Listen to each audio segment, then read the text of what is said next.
Yo, what's up, everybody? Welcome back to another episode of the GRP. Back at it again on a Monday, a holiday. Happy Labor Day, I guess. I don't know if anybody's really doing anything on this day except for enjoying not being at work. Uh, Other than that, I don't know. I'm not doing anything. It's been a busy day, though. It has been a busy day. Went and got some golf in there, some last minute golf, and that was good. And then visit from a friend, and yeah, my day's just flown by. So that's all right, because it was a long weekend, and yeah, it's okay. It was a good day for the most part, well spent, and just a little stressed with time, but no big deal. It's been a long weekend, and I was happy to have that long weekend.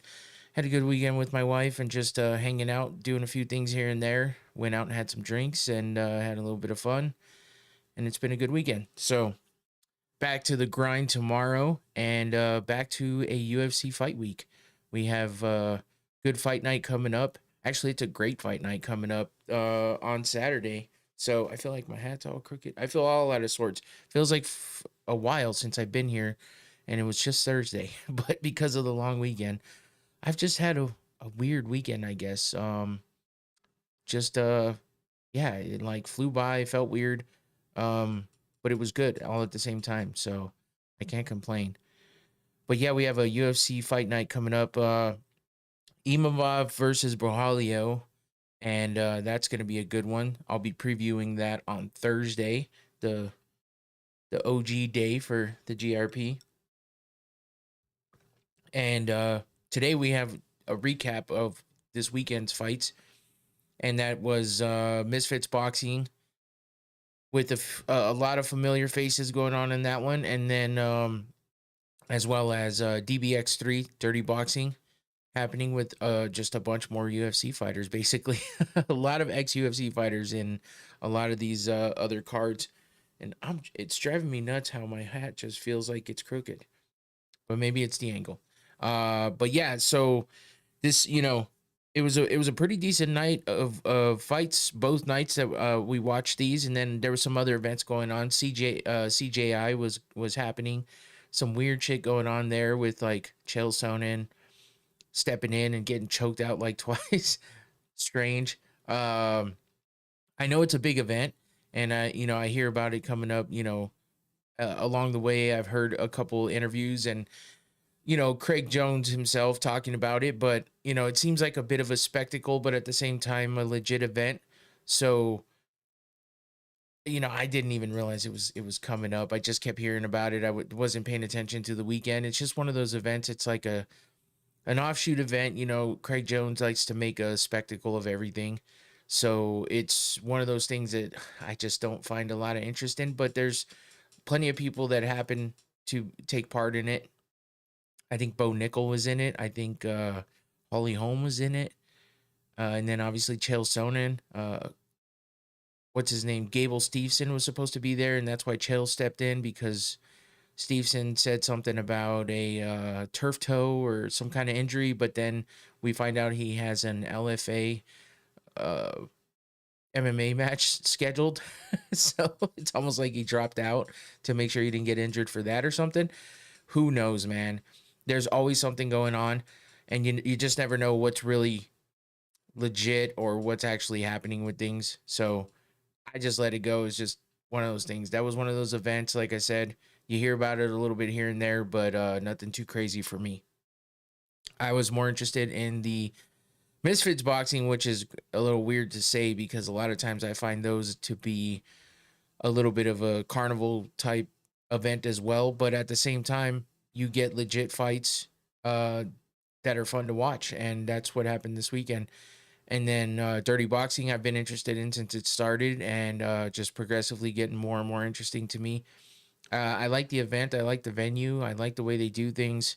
A little bit of chaos in the background. You can still see that trying to get the they're trying to get the entire event kind of under wraps and working like a well-oiled machine, but you still see the slip-ups in the background sometimes, and some of the production stuff here and there. For the most part, though, it's a good-looking production and event. We had some altercations outside the ring, which made for some interesting viewing.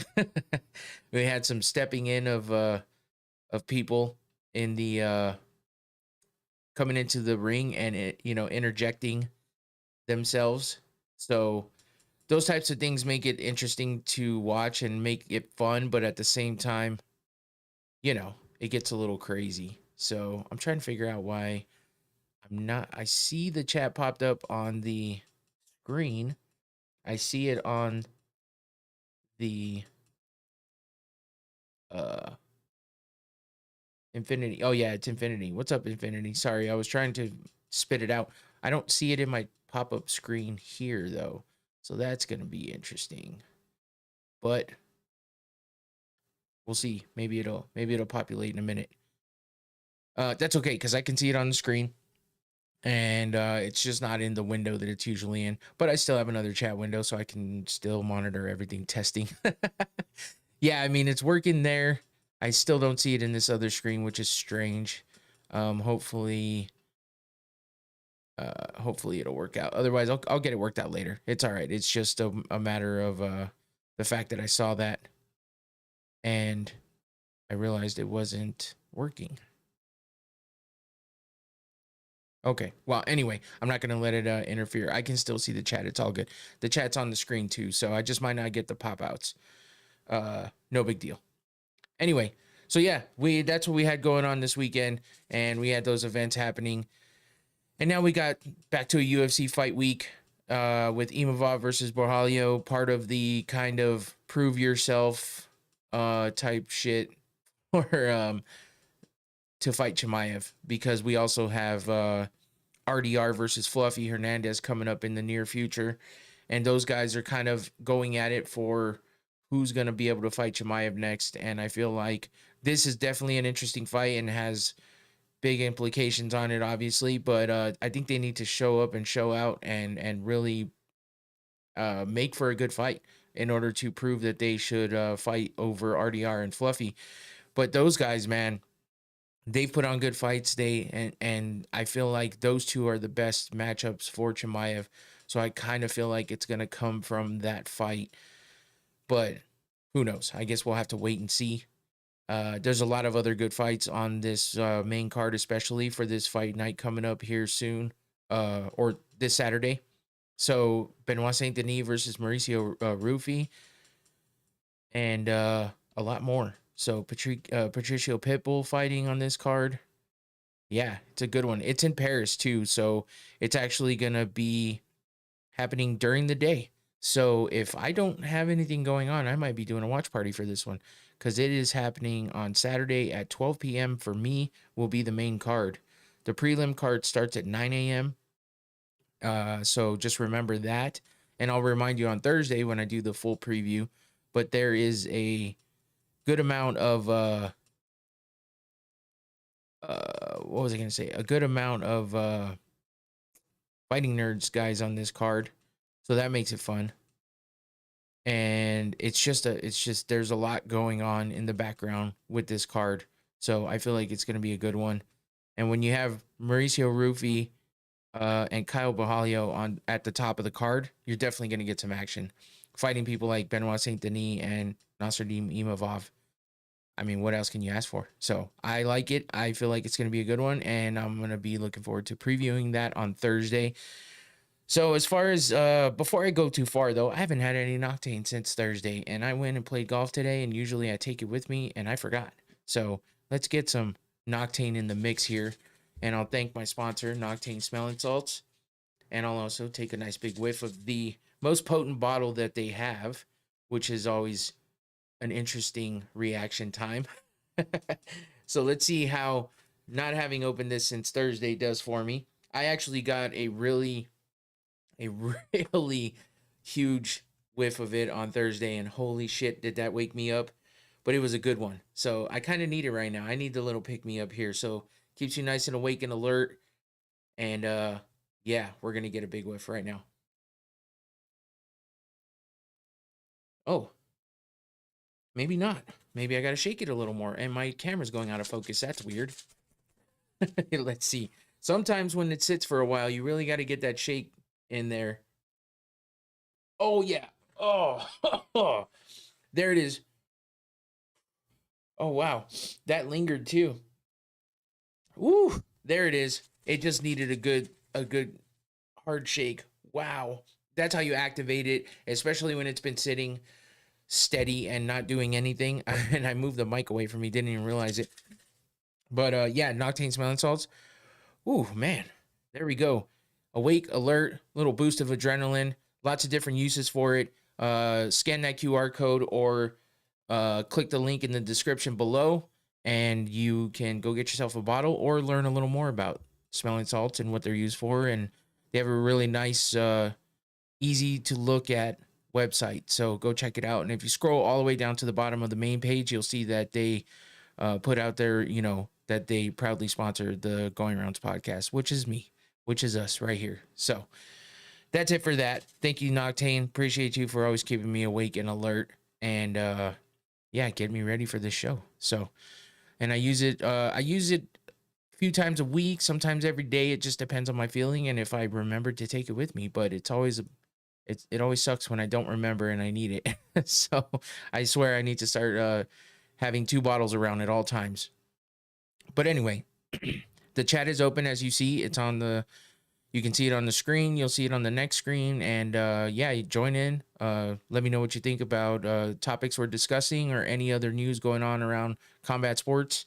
We also had some updates. I didn't really want to emphasize too much what's been going on, because I've been covering the Raja Jackson situation, Rampage Jackson's son.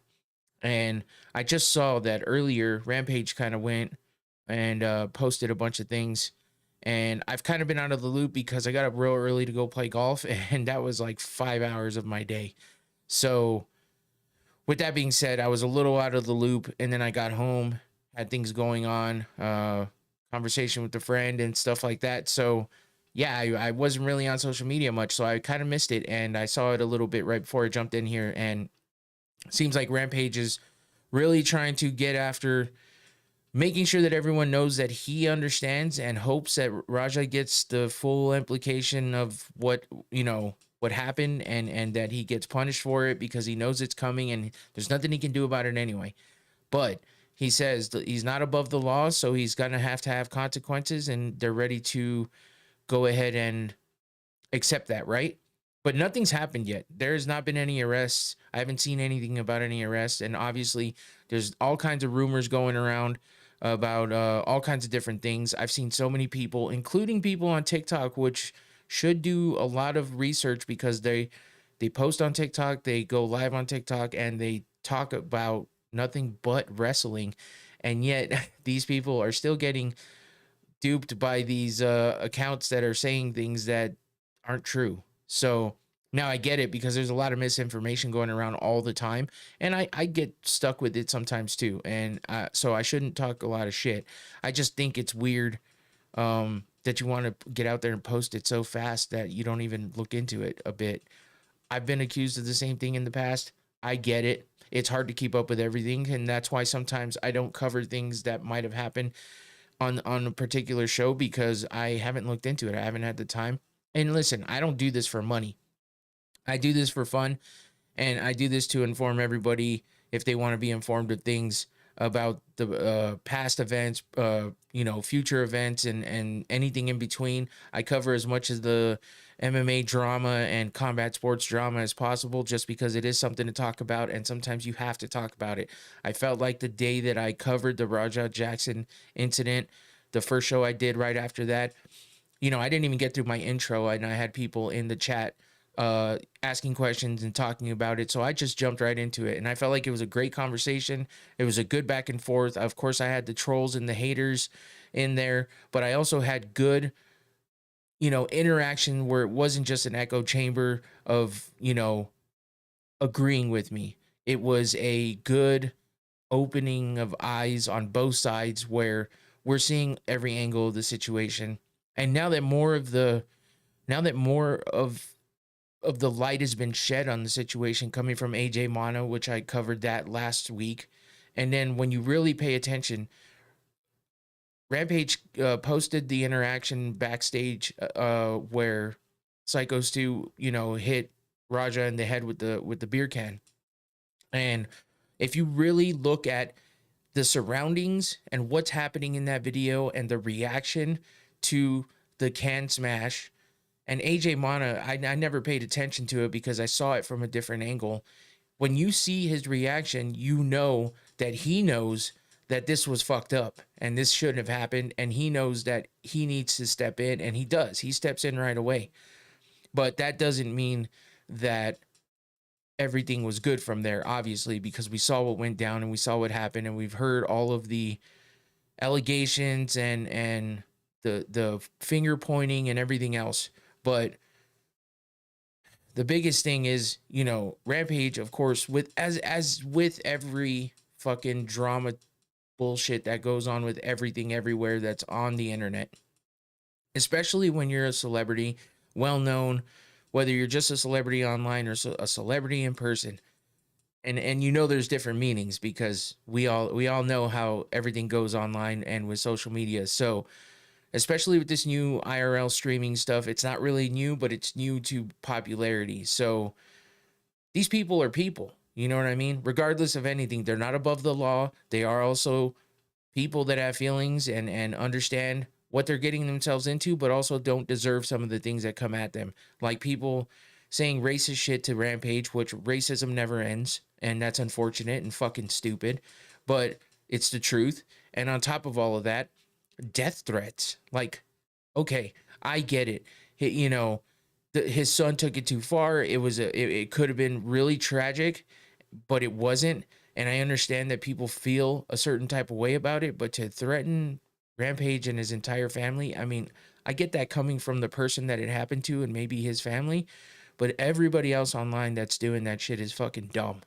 So those are the things that piss me off. And I get it, I get trolls in here that want to talk shit and threaten me and tell me they're going to fucking knock me out when they see me. And I'm like, you don't even know me. and good luck finding me and whatever. That's fine. It is what it is. And most people are just keyboard warriors that like to talk shit because they're anonymous. And I understand that too. I had my day back in the day when things first got popped up where I would be like, yeah, fuck it. I have a voice. I can talk shit. Sent a couple messages, felt bad about them, said I'm not doing that anymore. I'm sure everybody's done it at one point in their life, especially if you're older. If you're younger, you definitely have done it because all these kids sometimes just do some dumb shit. But, it's part of learning, it's part of growing, and I just feel like a lot of it gets too out of hand and goes nuts, and fuck. It's like, come on, man. Some of this shit just needs to go away, but it's never going to. That's what the internet's about. Unfortunately, it's what it's turned into. It's always what we've seen. So yeah, I just went on a rant about that, and I don't even know why. It's just a point I wanted to make because reading what Rampage posted, I mean, it makes a lot of sense, and he still emphasizes that he feels bad for and has empathy for Psycho Stu and his family and for what he went through, and he knows that his son fucked up, and he knows that he's gonna get punished. The only weird thing is nothing has happened yet, and it's been over a week. So I guess we'll have to still continue to wait and see what happens. So I'll touch on it again when we hear more. But for now, I just wanted to mention that because Rampage did post those things earlier today. And yeah, that's about it. I just had a few kind of thoughts on it. Other than that, let's get into what we're here for, and let's talk about some combat sports, and let's talk about the events that happened this past weekend, starting with some Misfits boxing. And as we all know, Misfits boxing started off as influencer boxing, but now is kind of rolled into some, I mean, professional boxing, yes, but still kind of has those like the feel of like influencer boxing, I guess you could say. Now, if you look at this poster at the top of the card, including one of the fights that, well, no, not including, but still a big name. The top 3 fights had people that have been involved in a lot of big name events in MMA. And while Dylan Dennis has not proven to have the best MMA record, much less the only thing he really has proven that is that he's great at Brazilian Jiu-Jitsu, right? We know that. We've known that from before. If you know who Dylan Dennis is, you probably know that. We know he's not a great boxer because he sucked at boxing against Logan Paul, which is why he competed in the Misfits' first ever MMA event on this card. So it seems like a lot of these up and coming organizations and organizations that are doing things that are not strictly MMA or strictly boxing are kind of blurring the lines between the two and doing a little bit of what we've known one championship to do. What we've seen happen in, I think Ryzen has done some of it too, where there's I think Glory did some of it, kickboxing and MMA. So we get to the point where there's MMA and boxing happening on one card, and that's fine. It only gets a little weird because then you're doing MMA in a ring with ropes and stuff. So that's a little bit different, and that makes things a little weird, but a little getting used to, because you're not used to seeing stuff like that unless you watch Ryzen or you used to watch Pride. Then you get it. But usually if we see MMA, it's happening in a cage. Well, when they do one MMA fight on a boxing card, it's going to happen in a ring, and you're going to have to deal with that, whatever happens with that. So I just want to see if I missed any, but I didn't think so. My dogs are barking, so hopefully you don't hear that. Yeah, I don't see any other MMA fights that took place, so there really was only one. But if you look at this poster at the top of the card, we had 3 former UFC fighters, Darren Till versus Luke Rockhold in the main event. Both used to fight in the UFC.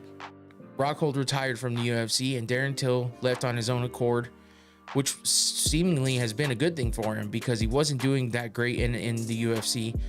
He was a good fighter, but I feel like they pushed him too far, too fast, and he kind of fizzled a little bit and needed some time away. And it was a good thing for him because now he's becoming a big star in boxing, doing really well.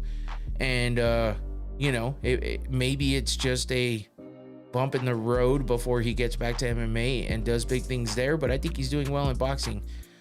He might have found a home for himself, kind of like Mike Perry did in bare knuckle fighting. And he's gone on to do big things after that. And there's a few other people that have gone on to do big things after getting out of the UFC.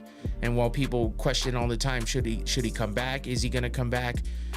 You never know, because when they're doing well outside of the UFC, especially if they're doing well when it comes to the money portion, you might not see them back in the UFC because they're like, why would I go back, make less money, and have to work my way up when I'm at the top of my game over here doing this, still getting recognition, still getting views and popularity, and making a bag at the same time.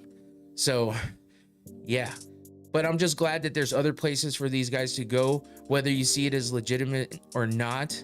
They're making money and they're competing, and it's not a complete 3-ring circus, even though sometimes it feels that way. So that's what Misfits Boxing's always been about. But you also had Tony Ferguson, former UFC title contender, former UFC interim champion, former UFC fighter in general. I'm sure he's going to become a Hall of Famer at some point. But yeah, he had a tough ending to his career in the UFC. He left the UFC, and now, he was supposed to go to GFL. We all know what happened with that. Gone and done. It's barely even a memory. So, and that's unfortunate. But yeah, so now he steps in and he's fighting. He fought on this card, Misfits Boxing, against an influencer who's turned a boxer. He's considered a professional boxer of some sort, I guess, from what I'm hearing. And he's done pretty well for himself, considering he was just a popular TikTok guy doing weird dances and weird videos on TikTok that became very popular. So I can't talk shit. I just I heard of him. I didn't really follow him, and it wasn't really my thing. So I didn't pay a ton of attention to him until he got into boxing, and then I started hearing about him more and more and started looking into it. But yeah, he stepped up to the plate and fought a big boy, as in big name, I should say, against Tony Ferguson, a legend. And while he's looked really good in the past, he found out what it's like to fight a true professional.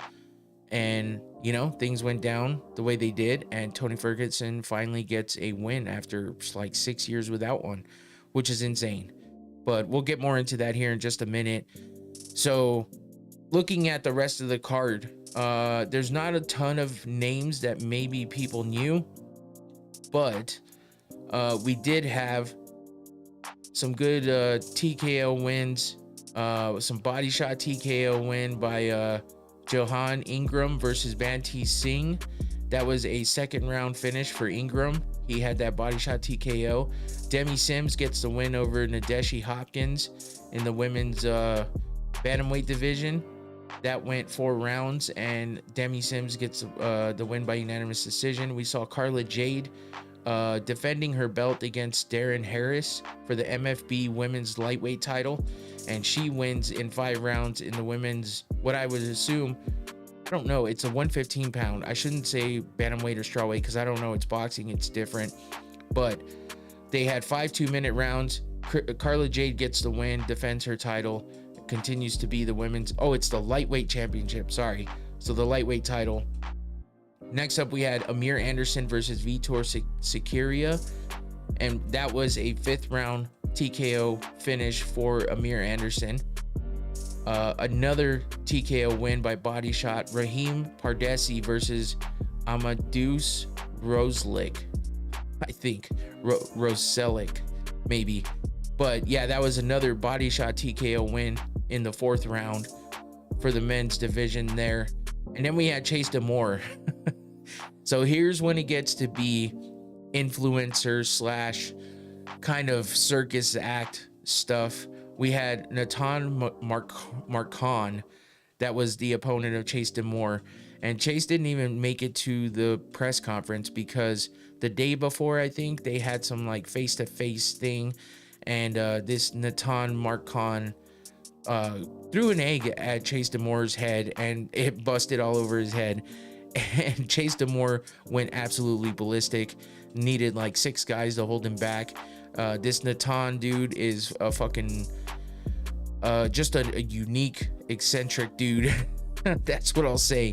And yeah, he kind of got fucked up, but in the 2nd round, it was a TKO by Dr. Stoppage. He wasn't happy with it. There was a whole just fucking melee craziness happening in the cage. I guess there was a whole big thing that happened backstage as well. This Noctane guy went nuts back there. Chase Damore, of course, going crazy too, and talking a lot of shit and provoking Noctane and taunting him and whatnot. But that's what Chase Damore does. He came from like one of those love shows. I don't even know which one at this point. There's so many fucking ones out there. And yeah, he's a character for sure, but I don't really know how well he would do against a boxer of a higher level, so I don't know. Anyway, this was the MFB heavyweight title, so legitimacy to the organization is a little bit off here with Chase Damore being their heavyweight champ, especially when he fought someone like this Mark Cohn guy. I don't even know, man. I don't get too deep into this. I just know who Chase Damore is because he was also on some other shows that I watched, competition shows and whatnot. And then, he's been kind of wrapped up in this world. So he was the champ before, and he defended his belt. Then we had a split decision win by Ty Mitchell over Sean Hemphill. This one seemed like a pretty damn good fight, honestly. In the MFB Pro Super Middleweight title, it was the first fight on the third fight. Damn, I did not know there was that many fights on the main card. All right, my bad. Anyway, so yeah, he won the belt for the Super Middleweight division and gets a split decision win in a close fight. Then we had Joey Essex versus João Barbosa, and this one, these guys had beef from the get-go. Majority decision win for Joey Essex. He's also been on some other kind of reality shows and whatnot, but it was interesting because there was a lot of beef and a lot of just altercations that happened leading up to the fight. And the fight was pretty decent from what I saw. I didn't get to watch all of this because it was a pay-per-view and I didn't care that much to pay for it. I paid too much money for UFC, and when UFC gets to be next year, when it's, I guess next year when it is free and I'm not paying $80 a month and sometimes twice a month, then I will probably invest in some of these other pay-per-view fights that, you know, have fights that I'm interested in. But a lot of times you get the highlights and you get to know what happens really shortly after on social media. So sometimes it's like, hey, do I pay the $40 or do I wait and watch the outcomes later? Sometimes it's more worth doing that, especially when you're not sure what you're going to get out of it. But this card I might have paid for had I paid attention to the fact that I didn't have to pay for a pay-per-view this month. Now that we're in September, by the way, it's September 1st. It's fucking crazy. This year has flown by. But yeah, but I do have 2 pay-per-views to pay for in October. So I was going to give myself a break for September. And yeah, I found out a lot on social media. I didn't get to watch every minute of these events, but I got the gist of it all. This one, at least, I should say, because Dirty Boxing was free on YouTube. That's what makes that cool. But this being, you know, KSI's event, he gets the views as it is, but he's it's monetizing everything. And when you have big names like this that are worthy of pay-per-views in other organizations, they're just trying to legitimize themselves, and people will pay for it. So that's what it is. All right, so Joey Essex versus João Barbosa. Majority decision win for Essex. And yeah, that leads us to the last 3 main card fights, which we were the most interested in. And that starts us off with Dillon Danis, who made quick work of Warren Spencer, who was talking mad shit all over the place, saying he could beat everybody. And, you know, he took the Chael Sonnen approach, and that's fine. But man, did he not seem to back any instance of that up in the ring. I was about to say the cage. And he got finished in 15 seconds while, you know, Dillon Danis just kind of traded with him on the feet for a quick second. And then I don't remember, but I thought it felt like Warren Spencer kind of went for a takedown, and Dillon Danis just wrapped him up quickly, did what he does, what he's best at, which is grappling, wrestling, jiu-jitsu really, but grappling and jiu-jitsu. I mean, he gets the best of people with that. And he knows how to get himself in the proper position for quick submissions. And while they were trying to make deals to make sure that he stayed on his feet and actually fought like a real man, is what they were saying, KSI and Warren Spencer, Danis didn't take the bait, because he says he's got enough money, he doesn't need to worry about their money. And he was actually trying to bet KSI to, if he won on his feet, then KSI would have to fight him in MMA. And of course, KSI doesn't want to do that. He's a boxer. He only knows boxing. He knows what will happen to him when it comes to an MMA fighter, much less a jiu-jitsu guy like, you know, like Dillon Danis. And no matter how much shit Dillon Danis talks, I will say he backs it up when it comes to his jiu-jitsu. His boxing's not great. His striking's not great. But he can definitely wrap someone up quickly, and he proved that here. But unfortunately, Warren Spencer's not a MMA guy, really. Actually, I shouldn't say that, because I don't know what the fuck he's done before. It looks to me like he's only done boxing, and only one other fight besides this one. Only one of his fights have been an actual boxing match. Everything else says exhibition boxing. So he's only competed in exhibition fights mainly. Most of it's been in Misfits boxing as well. So you can't really say much for the guy. It's not like he was the biggest competitive opponent for Dillon Danis. So I think out of spite for KSI and the shit that Warren kept talking, I think Dillon Danis was like, fuck this, I'm getting it done quick and I'm getting it over with, because nobody wanted to take the bet. So he did what he's best at and made quick work of Warren Spencer. 15 seconds into the first round, wraps up a mounted guillotine, and gets a submission win to become the first Misfits MMA light heavyweight champion of that organization. So he gets a belt, you know, and Dillon Danis knows, and he's gonna say it, that, you know, maybe it doesn't mean a whole lot, but he is a champ, and he got a belt. So he backed up the shit talking. And while he didn't do it on the feet, like I said, I think he did it out of spite. And he was like, you know, nobody wants to pay me to do it, whether it be pay me in a fight or pay me some real money, which he didn't seem to care about. He made quick work of it on the ground, wrapped him up, choked him out. And then Eddie Hall gets in the cage. He's like a former, or gets in the ring. See, I'm so used to MMA. I always say cage. Gets in the ring and I guess challenges Dylan Dennis. I don't know, man. But Eddie Hall is like a strongman, bodybuilder type dude, or I should say power lifter. And he's competed in some MMA fights. And yeah, so I don't know. This is where the spectacle and circus shit comes in with Misfits. And of course, Dennis is gonna talk shit and entertain all of it. So that's what happened in the cage, which is that picture on the far right. So while some of this feels kind of legit and fun to watch, we also get this kind of shit that happens in the mix of all of it. So this is why Misfits is tough to like watch and invest in, because it's like, what am I going to see here? What's really going to happen? But I'm talking about it, so I guess it means something. But it is news for the MMA world, especially on an off week where there's no UFC.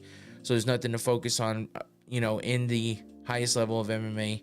So these are the events that went on, and you got to take the bad with the good, I guess. So let's move on more into the more interesting stuff that I was interested in, I should say. And that was Salt Papi versus Tony Ferguson.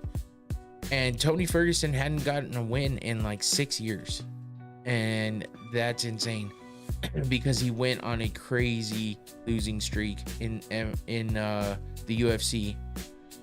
8 losses in a row, starting in when was this, May of 2020, and hadn't won a fight in any sort of sport until now.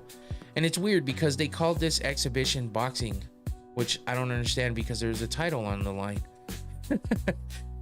So this is where the lines get blurred with Misfits and all of that. But yeah, he hadn't gotten a win since 2019, which is insane. But 2 out of his last 3 fights that he won in the UFC were fight of the night bonuses, which is crazy. He also got a fight of the night bonus with his fight against Justin Gaethje, which was the first loss that started that 8-fight losing streak. His last loss was to Michael Chiesa back in August of last year, and that's when he, you know, somewhat retired, at least from the UFC. And now he's in Misfits boxing. So he gets the win over Nathaniel Bustamante, better known as Salt Papi. It was a round 3 stoppage TKO win for Tony Ferguson. It said unanswered punches. It was a little bit controversial. People were saying that maybe it was an early stoppage, but the thing is, unanswered punches is legit, because when you throw 10 to 12 if you throw double digits in unanswered punches, if you're barely covering up and you're not answering any of those punches or improving your position, that means you're not intelligently defending yourself. And that's kind of an overall guideline for stopping a fight, is if they're not intelligently defending themselves, that's something that's going to get a fight stopped no matter where you're at or where you're fighting. So exhibition or not, that's what's going to happen in most legit organizations, I guess you could say. when it's sanctioned, when it's you know, covered by a commission. And that's what happened here. So Salt Papi didn't do too bad. I mean, he had his moments, as you can see in that top left picture, where he caught Tony. But, you know, Tony, being the professional he is, he's wanted to box for a long time. He said the biggest thing for him is putting shoes on. I'm not sure what that means, because he spent most of his life in MMA and wrestling. You know, I guess the wrestling part, yeah, you put shoes on. But he's been in MMA for so long, and he never really competed in any other competitions, I guess, where he could wear shoes, like boxing, like wrestling. So now he always said that he could do well in boxing, and he proved it here a little bit, because Salt Papi has been on a roll, getting wins. And I mean, nothing big because he hasn't had the biggest opponents ever, but he was on a 3-fight win streak. Now, these are all considered exhibition boxing matches, but he's got a bonus in his last fight where he won by TKO in the 3rd round. His other 2 wins on that 3-fight win streak were also TKO wins, and that's where the hype around him was coming from. So then you get him in the cage with somebody. All right, Infinity, I appreciate you. Also, you know, getting in the ring with somebody like Tony Ferguson with a big name like that, they were kind of testing him to see where he was at, I guess. Maybe not that much thought was got into it, and they just said, hey, this is going to be headlines. But it was a pretty decent fight, but Tony, you know, showed and proved why he's the professional and why Salt Papi is not a guy who came up doing this all his life. That's the biggest difference here. So, but I mean, it was really good to see Tony Ferguson, you know, get the win. Here's the stoppage in the top left where, you know, the ref kind of intervened. I wish that we could have seen Tony be able to at least drop him once during this exchange to allow for, you know, questions to not be, you know, not have to be there. But they did, you know, it's boxing. They have to do the count anyway. And unless the ref just figures, hey, you know, it's over at the point where he gets dropped. But, you know, they are trying to be safe still. And like I said, it has to be sanctioned. It has to be, you know, maybe not sanctioned fully, but they're still under the, you know, commission of some sort. So they have to abide by certain rules and stuff. So even though it's considered an exhibition, you know, some of these rules still apply, and that's kind of one of them. But yeah, Tony Ferguson gets a win. He was overcome with emotions, obviously, because he hadn't won in so long. And oh crap, well, I kind of fucked that picture up there. There it is. For some reason that one didn't come up, but yeah, you can see him. He dropped to his knees right away and started crying, which I get it, because he had to, you know, he just kind of, he needed a win, man. And for him to know that he was still capable of it means a lot. I can understand that, having lost and all the things that he's gone through since he's been on that big loss streak, and he finally gets a win, and he gets a belt. I mean, legitimate or not, it's weird, you know, that's a exhibition. All of it is considered that, I guess, at this point. But yeah, it was it's a title. He wins a title. He gets to show and prove that he's a pretty good boxer, and we'll see what he does next. Will he continue to fight for Misfits? Will he move on to a different organization? Will he jump around? That's, I don't know. We never know. He has a title now in this organization, so maybe he defends the title. Maybe they figure out, you know, things to do with him. Maybe they get some other boxers in the mix that will be able to legitimize it a little bit more. But yeah, it's weird. The whole thing is weird with the exhibition stuff and all that. Either way, we're getting a good competition, and it's fun to watch, especially when you see guys like this doing it.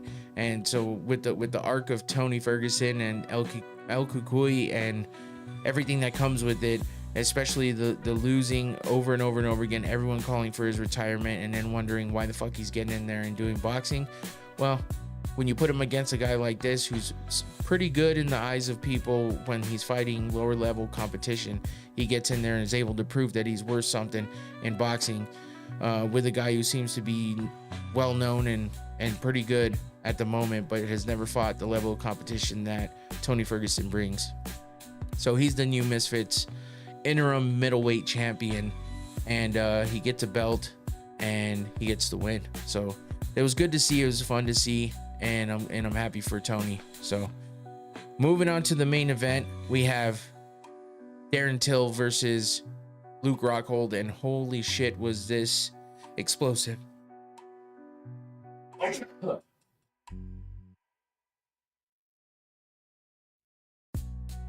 Sorry about that. I thought it was going to be about a 3 sneezer, and I only went once. So yeah, I mean, so here's the thing, man. Luke Rockhold, he needs to find a place that, I don't know. I heard somebody talking about this earlier, and it made sense. I don't remember where I heard it. I think it was the Shop Show. I think it was Brendan Schaub talking about the fact that Luke Rockhold is better at wrestling, grappling, jiu-jitsu, that type of shit. So with the UFC doing BJJ, you got the CJI events happening. There's all kinds of grappling events that go down, and maybe Luke needs to just find himself in those kind of competitions. He did well in Karate Combat where he beat Joe Schilling, but Joe Schilling is at that point of his career kind of where Tony Ferguson was with the UFC, where it's not that he's losing all the time, it's just he's not as high level as he once was. And I hate saying that because Joe Schilling's just a dog, but you've always seen him do big things everywhere. But it's just tough to watch him continuously lose, and then he lost to, you know, to Luke Rockhold, who's been losing to everybody else.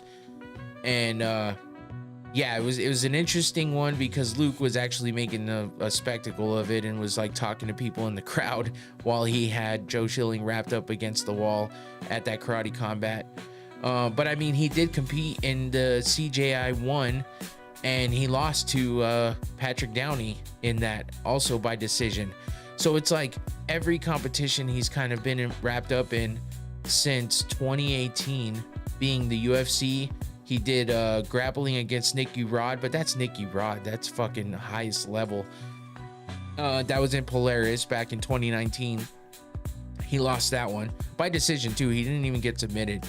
All the losses in the UFC, and then he lost to Mike Perry, where he like verbally just gave up because he got his tooth knocked out, and most guys would continue to fight because they're like, no way I'm getting stopped right now.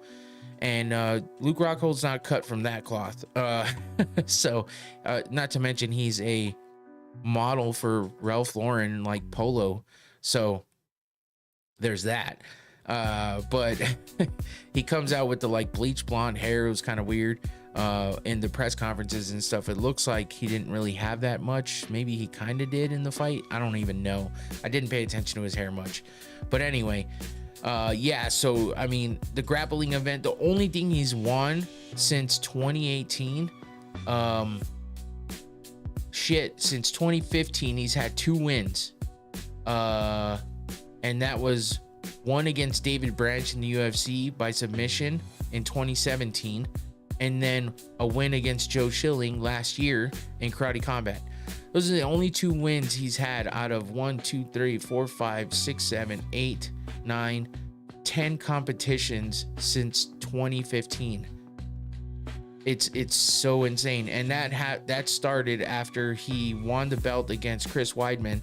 So the losing streak started with Michael Bisping. Even though he came back and beat David Branch, he lost every other fight in the UFC. He lost grappling events, and then he lost bare knuckle, and then he goes to Karate Combat, wins there, gets into another grappling event, loses, and then now in an exhibition boxing match in Misfits Boxing, he gets knocked out cold against Darren Till, who, you know, would have been great competition in MMA, because Till just doesn't seem to do well in MMA at the end of the time he was there. But I feel like he is honed in and really locked it in with boxing, and he's got some good talent in boxing. He's been doing well, and yeah, he got the big knockout over Luke Rockhold in 1 minute and 8 seconds into the 3rd round. Overhand left, knocks him out cold, as you can see in that top left picture. And man, he buckled. I mean, that I think that was another knockdown in that right picture from earlier on. But if we get here, he folded Luke Rockhold backwards as he knocked him out cold with that overhand left. And as you can see how tough it looks to see that picture in the top right of Rockhold just trying to get up there, trying to help him out. He was out cold. His chin is non-existent at this point, especially against high-level competition like Darren Till. Luke Rockhold needs to find something else to do. I hate to say that, but the record that he has and the way that he presents himself when he's in these full contact competitions of any sort, boxing or bare knuckle or MMA, when he's getting hit, he does not do well. And he won the title, never defended, lost it to Michael Bisping, and then he just wasn't the same after that.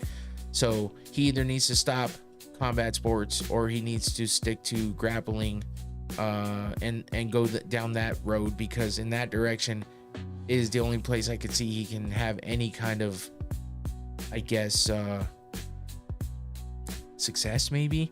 But it doesn't prove much when every grappling event he's been in, he's lost. So it's tough, man. It's tough to see the guys go down this road and become fragile like this. But Luke Rockhold got knocked the fuck out, and I no disrespect at all, it's just Darren Till is that guy right now. He beat Anthony Taylor with the straight left in the 6th round back in 2020 or in January, and then in May he fought again against Darren Stewart and wins that by unanimous decision. He also beat Mohamed Muti in Social Knockout 3, whatever that is. And that was 57 seconds into the 2nd round. And that's all he's done is win since he left the UFC. He left the UFC in 2022 with a fight of the night submission loss to Dricus du Plessis, who is the current champ. So that loss fared well. And then he gets into this boxing stuff, and he's been doing nothing but winning. So he was supposed to fight Tommy Fury, and then he scared Tommy Fury off with the with the threat of the leg kick. And then he was also supposed to fight Julio Cesar Chavez Jr., but that never came up either in the in MVP. So I think that's when I'm not even sure what happened with that one, but that didn't wind up happening. So Luke, he beats Luke Rockhold 3rd round, complete out cold KO, and Darren Till is a champ right now in Misfits boxing, and that is for the Bridger weight champion with this KO win. And I mean, he just looks he looks the best he's ever looked, really, it seems like. And according to Schaub, what Schaub was saying earlier was that he left the UFC so he could do other things to recover from his injuries and be able to recover in a way that you can't do when you're under the testing of USADA at the time. With you're not allowed to do certain things. So he wanted to do everything he could to get his body right with all the injuries he's didn't have time ever to recover from. So now he's just looking real good in boxing, and we'll see where it takes him. We'll see what's next for him. He gets that title, even though it's considered an exhibition still. Who knows where he goes from here? But there's some good matchups I bet that could be made in Misfits, and even maybe getting over to MVP at some point. But yeah, it was an interesting one. It was a crazy knockout, entertaining. Overall, the card was pretty entertaining. And those top 3 fights definitely had some good outcomes that we were looking for. It could have gone either way with Till and Rockhold, but for it to end like that was insane, and it brought a lot of hype to that event. So that's it for Misfits boxing. Let's move over to Dirty Boxing, which also had some really good fights and some really good outcomes and some interesting stuff happening. As we know, Jairzinho Rozenstruik, former UFC contender, was fighting for the first ever heavyweight championship of Dirty Boxing, and he was supposed to be fighting Rob the Wolf Perez, but Rob had some injuries and stuff that pretty serious ones. It seemed like he was in the hospital for a while, having to walk with a walker, and he just wasn't able to get healthy in time to be able to make this fight. So he had to pull out, and unfortunately, that kind of shit happens, but sometimes you get passed over for things when that kind of stuff happens. And, Infinity, who was in the chat earlier, brought something up to me, and, there were some things being said in the ring, and that's because Rob came up and basically stole the mic at the moment and starts talking shit, because he was supposed to be in that fight, and I'm sure he was feeling some kind of way about the fact that he wasn't. But that was kind of the wrong way to approach that. But it is what it is. Rob Wolf likes to talk, and the wolf wants to be heard. Maybe it was bad timing, but we support the wolf over here. So And Mike Perry didn't like it much. Mike Perry also talked about not liking Rob yelling at him from the cage after he got his big win in the last event. But you know, it's all love. I know Mike Perry is just yeah, he just feels a certain type of way about things sometimes, and he says it. So him and the Wolf are kind of similar in those ways. But hopefully Rob Perez can get healthy and come back and fight for that title against Rozenstruik. But it was interesting because at the end, after all that happened and they got Rob out of there and talked to Jairzinho after he won, because he did win, we had Andrei Arlovski get in the ring, which is interesting as hell, because Jairzinho got the win in the first round and he didn't take any damage really. So getting a big win that quick means he wants to turn around and fight fast. I'm pretty sure that's what it sounds like. So Andrei Arlovski's ready to go. He won his last fight in Misfits. I'm still stuck on the last one, in Dirty Boxing, and looked good as he did. So that was a face-off that happened in the ring after the fact, and it looks like that might be your next fight for the heavyweight title. So we also had Hector Lombard, former UFC fighter, former Bellator fighter, fought in PFL once, I believe. Maybe not, I don't remember. I'll look at that real fast. No, he did not. He fought in Pride back in the day twice, fought in Bellator, undefeated in Bellator, and fought in the UFC. Losing record in the UFC, no wins in Pride, just 2 losses. But you know, he was still a beast and a force to be reckoned with in the UFC and everywhere, because he's just kind of a specimen. But he is older, 47 years old, and he had a tough night. So we also had Brian Battle, who just left the UFC and got cut because he missed weight 2 times in a row in 2 different weight classes, which means he missed weight in 1 weight class, still fought, but he missed weight, and then he moved up to the next weight class above and still missed weight again and wasn't able to fight because they canceled that one. So he comes straight out of the UFC after a training camp that he was supposed to fight after for, and signs with DBX and you know, gets in the ring and does some dirty boxing. We'll talk about that one here in a minute. And then you also have Jessie Jess, who has looked pretty good in DBX previously with her one other fight that she won in the last event, and she comes back in and shows and proves that it wasn't a fluke. So good fight for her. We'll cover that one here in a minute as well. But yeah, the UFC fighters doing pretty well in dirty boxing, minus the one who hasn't been in UFC for a while. The bigger names have done pretty well. Let's look at the rest of the card here. Tyson Nam, who's been doing well since he got out of the UFC, honestly, gets the TKO win over Bandejas. Let's see, he was 3-5 in the UFC, but he has fought in other MMA organizations and karate combat, and is now on a 4-fight win streak after this DBX fight that he just had, where he won in the first round by TKO over Ricky Bandejas. So that was a good win for him, and for, you know, to start off the ex-UFC fighters, we had Kat Lights Out Nelson fighting Kalindra Ferreira, and she gets the win in the second round by TKO as well. Man, her name's Lights Out, and she definitely goes in there trying to put someone's lights out. She's an exciting fighter, and she's definitely somebody to look out for. This was her second dirty boxing event and her second win as well. She got a unanimous decision win in her first fight against Claudia Zamora back in March of this year. And yeah, she's fought in karate combat and a bunch of other organizations throughout the years, but now she's on a 2-fight win streak with 2 wins in dirty boxing. And yeah, it was a pretty good fight, and she definitely comes in there ready to go. And yeah, that leads us to the next fight, Dustin Bailey versus Sean Hotausing. That was a TKO win in the second round for Bailey. A lot of finishes on this card, which is exciting because that's kind of what dirty boxing does well, is put on a show. They definitely have a lot of exciting fights, and you get a lot of finishes with that rule set. You know, you can throw elbows, you can throw spinning attacks, like spinning back fists and stuff. And then there's ground and pound involved too. You can't kick, you can't grapple or wrestle or do any jiu-jitsu, but you can ground and pound as long as you stay on your feet. So that's interesting as well. It's not like boxing where you got to back up if you knock somebody down.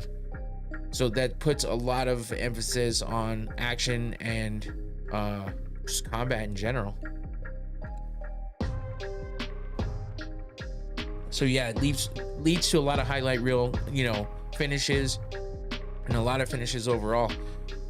So we get another TKO win there. And then Alex Caceres, former UFC fighter as well, fought a lot in the UFC, honestly. Gets a TKO win in the second round over Sean West. And he lost his previous dirty boxing fight against Sadiku Kakramanov, I think. Tough name. But yeah, that was his first fight in dirty boxing and lost that one. But yeah, he had 2 losses in a row in the UFC before he got cut. But he had so many fights, 29 fights in the UFC, 16 and actually 30, because he had 1 no contest as well. 30 fights in the UFC, 16 and 13 overall with 1 no contest. A lot of fights. A lot of them went to decision though. More submissions than KO TKO wins. But yeah, getting a big win here in dirty boxing. Decent fight coming from Alex Caceres, Bruce Leroy, if you remember. Next up, we have yet another TKO win in the second round. Michael Garcia versus Victor Cardoso. Garcia gets the win in the second round. That was a heavyweight fight. Still in the prelims, we got another TKO win. Jancy Silva versus Travis St. John. Silva gets the win 24 seconds into the second round. Next up, we had a unanimous decision. Corey Jackson gets the win over Juan Alvarez Jr. And then yet another former UFC fighter, Chase Sherman, loses to Levi DaCosta. Man, these guys were throwing though. It was a pretty fun fight throughout. It was a unanimous decision win for DaCosta over Chase Sherman. And then we got another unanimous decision win. Landon Quinones versus Mike Breeden. Quinones gets the win there by unanimous decision. He fought in the UFC as well. He was 0-2 there. He had 1 fight in Bellator. He was coming off of those 2 losses in a row in the UFC, and now fights in dirty boxing and gets a unanimous decision win over Mike Breeden. Next up, in the first fight of the main card, we had Milos Janikcic, I think, versus Lamar Brown.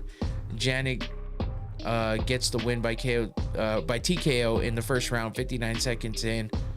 A lot of finishes, man. It's crazy. But I mean, there's a lot of decisions as well. There's just a lot of total. I mean, there was 15 total fights on this card.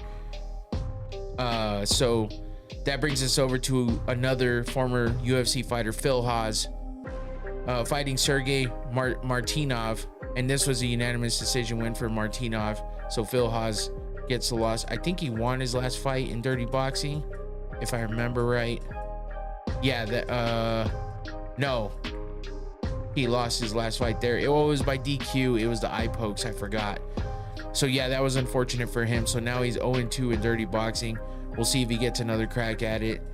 And finally, that brings us to Jesse Jess getting a big win here against Claudia Zamora, who I mentioned earlier that fought Kat Nelson. But yeah, Jesse Jess gets the win by unanimous decision. Jessica Rose Clark is now 2-0 in dirty boxing with the unanimous decision win last fight against Marilla Moraes. She seems like a pretty good fit for dirty boxing. I think it fits her personality. She's good on the feet, and I feel like it just does her well, because in the UFC she was getting submitted quite a bit. Whenever she was winning by TKO or decision, and a lot of her losses came by submission as well. So she does well on her feet, and she's proven that in dirty boxing. So she gets her second win in dirty boxing here against Claudia Zamora by unanimous decision. Next up, we had Brian Battle coming over from the UFC after missing that weight and getting cut. looking pretty damn good in dirty boxing, fighting Derek De Freitas. For 56 seconds into the first round, and man, he just went to work early, got it done quick.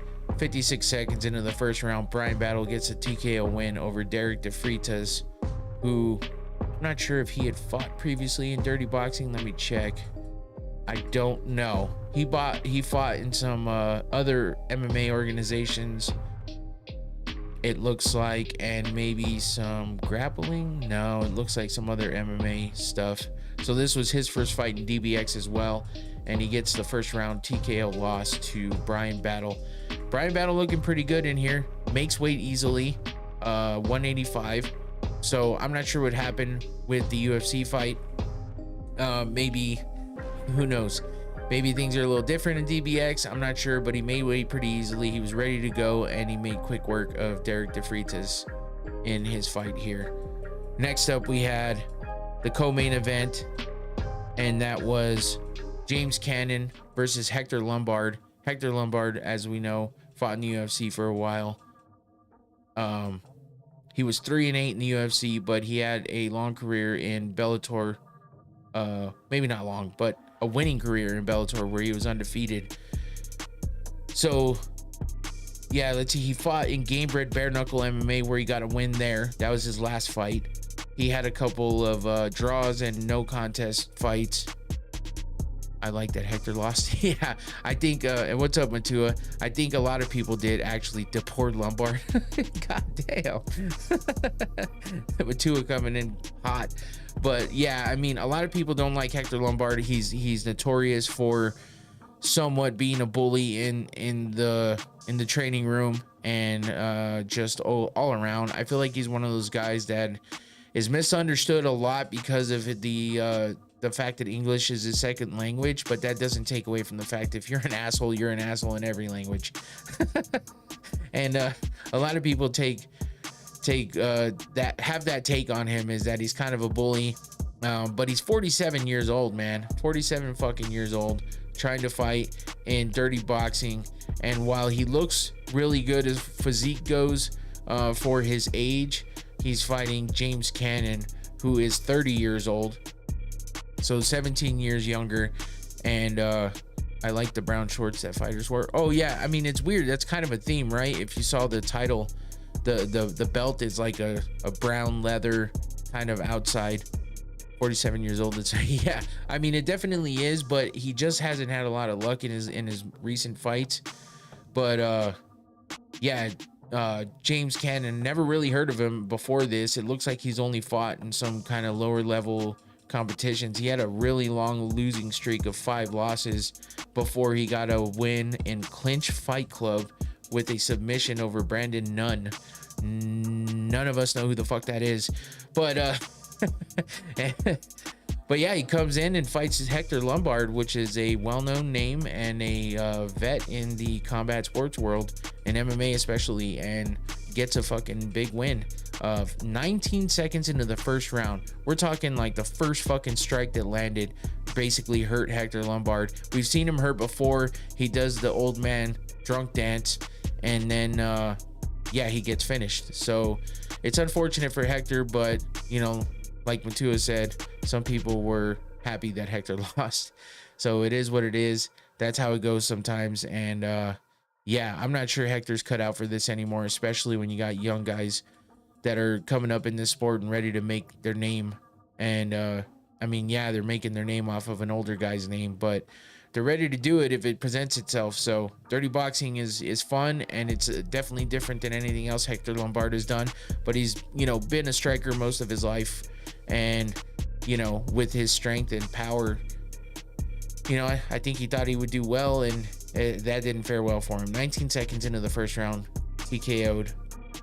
Tough way to go out at 47 years old, but that's it for him. So we'll see what happens if he comes back to dirty boxing or does anything else.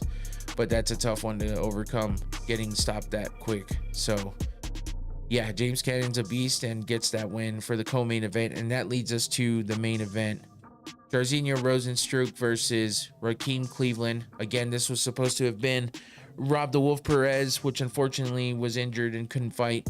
sucks because I was really excited to see Rob fight for that title. Especially, it would have been a crazy looking fight too, because Rozenstruik is a big motherfucker. He's tall and he's big.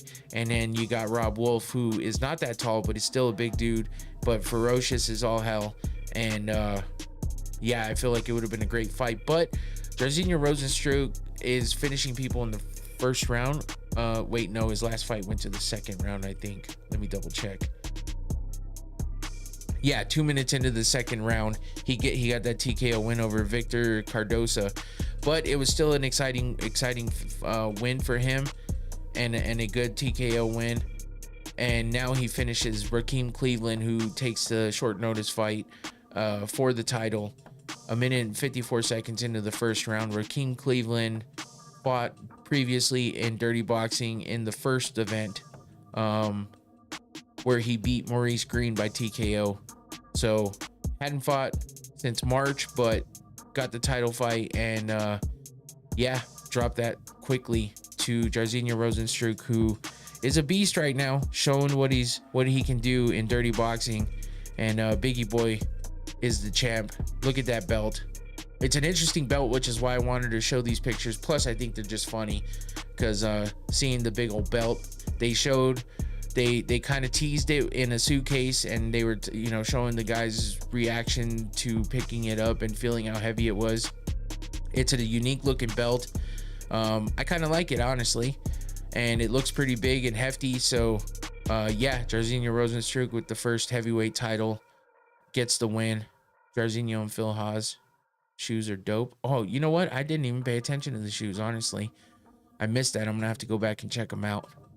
I like the scale of the belt. Yeah, it's definitely different, with the being that it's square, being that it's gigantic, and it seems to have some weight to it.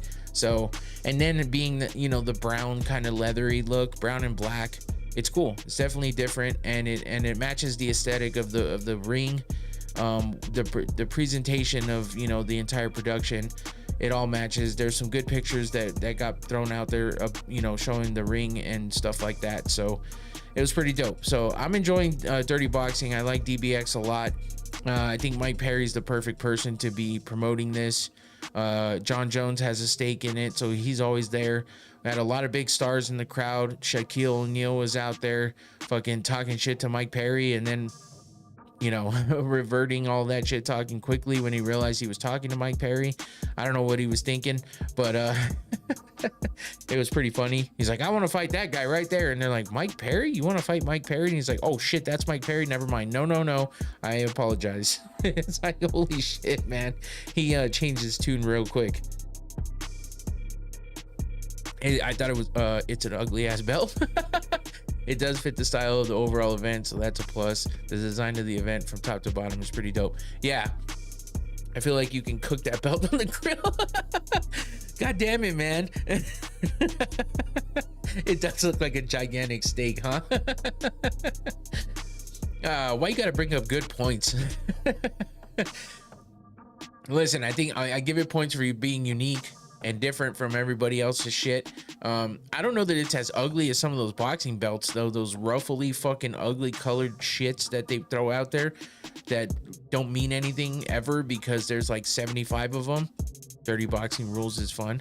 Yeah, that's what I like. It's a unique event, unique competition. The rule sets are great, and I feel like they're still trying to hone it in and really make it complete.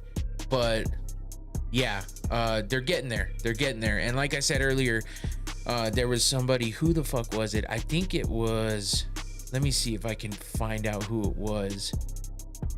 It might have been not Sean West. No. Fuck, I'm trying to remember who it was that got into it with a ref. One of the guys that lost got into it with a ref. DMX would have loved DBX. Yeah, he would have. For some reason, that just makes sense. I'm not sure why you said it, but that does make a lot of fucking sense. Was it Mike Breeden, maybe? No. I don't know who the fuck it was. I can't remember. But either way, one of the guys that got TKO'd, he got into it with one of the refs. It might have been Sean Hot using or hot using, not sure what the fuck that name is, but got into it with a ref on the side, and people were saying maybe it's because he was still kind of half knocked out or whatever, but it didn't look like it, man. But he got taken down quickly. That ref wasn't fucking around.